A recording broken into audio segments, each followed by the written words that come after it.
Aksesuarımız 3 hissədən ibarətdir. Alt hissəsi, qalın tavası və paslanmayan metaldan izqara setkası. Bu atlıq elə belə atlıq deyil. Bu atlığın hər 4 ayağında xüsusi olaraq dəmirdən təkərlər hazırlanmışdır ki, kürənin içərisinə yerləşdirildikdən sonra çox rahatlıqla kürənin içərisinə hərəkət etdirə bilərsiniz.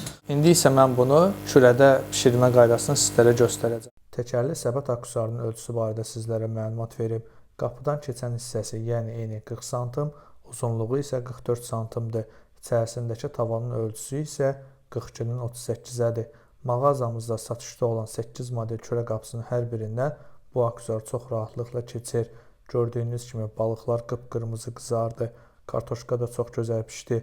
Aksesuarın hər iki tərəfində qub vardır və ayaqlarında isə dəmirdən hazırlanmış xüsusi təkərlər vardır. Siz bu təkərlərin vasitəsilə kürəyə bu aksesuarı çox rahatlıqla yerləşdirib çıxarda bilərsiniz. Siz də kürələrdə rahat yemək bişirmək istəyirsinizsə, bu aksesuar sizin tam da axtardığınız aksesuardır. Bu aksesuardan sifariş vermək üçün sahədə yerləşən Oddavalı Materiallar mağazası ilə əlaqə saxlaya bilərsiniz. Əlaqə nömrəmiz 055 673 25 65.